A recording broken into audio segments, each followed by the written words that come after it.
राधे राधे मेरे प्रिय साथियों, आप सभी लोग जानते हैं कि खरमास शुरू हो चुका है और पूरे साल में यही एक ऐसा महीना होता है जो 2 वर्षों को आपस में जोड़ता है।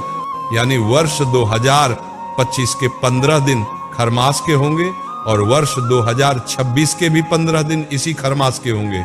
इस प्रकार यह महीना 2 सालों को जोड़ने के साथ साथ हमारे जीवन में कई तरह के परिवर्तन भी लेकर आता है और इस महीने के कुछ विशेष नियम होते हैं जिनका पालन करना बहुत आवश्यक होता है, क्योंकि यही महीना आपके आने वाले नए साल को आपके लिए शुभ भी बना सकता है और अशुभ भी। साथियों, यह महीना विशेष रूप से सूर्य देव को समर्पित माना जाता है और भारत में जैसे ही खरमास आरंभ होता है और जब तक समाप्त नहीं होता तब तक सभी प्रकार के मांगलिक कार्य रोक दिए जाते हैं। हिंदू मान्यता के अनुसार खरमास के दौरान कोई भी शुभ कार्य करने से उसका अशुभ फल प्राप्त होता है। अब आइए जानते हैं कि खरमास से जुड़े हुए कौन कौन से नियम हैं जिनका आपको विशेष रूप से पालन करना चाहिए।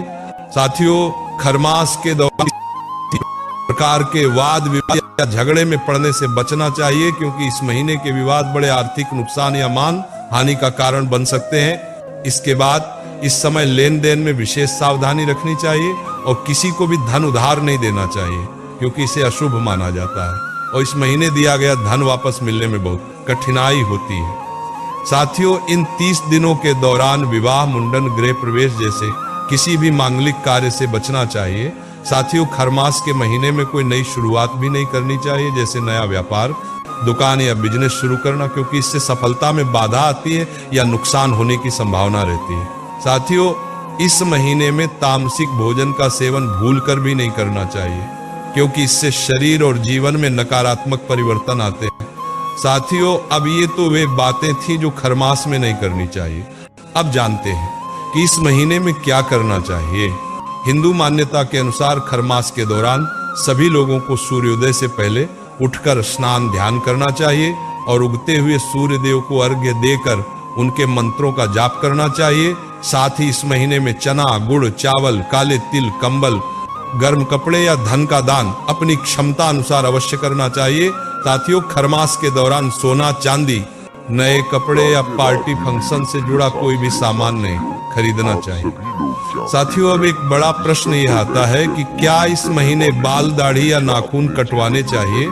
नियमों के अनुसार खरमास में बाल, दाढ़ी और नाखून काटने से बचना चाहिए, क्योंकि ऐसा करने से शरीर का तेज कम होता है। साथियों, जब सूर्य देव धनु राशि में प्रवेश करते तब खरमास शुरू होता है और मकर संक्रांति के दिन सूर्य देव के मकर राशि में प्रवेश करने के साथ ही खरमास समाप्त हो जाता है। इसके बाद सभी शुभ और मांगलिक कार्य फिर से आरंभ हो जाते हैं। साथियों, अब सबसे महत्वपूर्ण बात यह है कि खरमास में तुलसी पूजा कैसे करें। इस महीने तुलसी पूजा की विधि थोड़ी बदल जाती है। साथियों, इसमें ज्यादा चिंता की आवश्यकता नहीं, बस प्रतिदिन सुबह जल्दी उठकर तुलसी जी की पूजा करें, उन्हें जल अर्पित करें और शाम के समय घी का दीपक जलाएं। खरमास के दौरान तुलसी माता को चूड़ी, बिंदी, सिंदूर, कुमकुम, मेहंदी या सुहाग की वस्तुएं अर्पित नहीं करनी चाहिए, क्योंकि मान्यता है कि इस महीने तुलसी जी का स्वरूप थोड़ा उग्र होता है, इसीलिए सरल पूजा ही उत्तम मानी जाती है। साथियों, साथ ही रविवार, एकादशी और द्वादशी के दिन तुलसी जी की पत्तियां नहीं तोड़नी चाहिए। साथियों, अब हमें आशा है कि आपको खरमास से जुड़े सभी प्रश्नों के सही उत्तर मिल गए होंगे। फिर भी यदि आपके मन में कोई प्रश्न है तो आप कमेंट करके पूछ सकते हैं और ये भी जरूर बताएं कि आप ये वीडियो कहां से देख रहे हैं। राधे राधे मेरे प्रिय साथियों।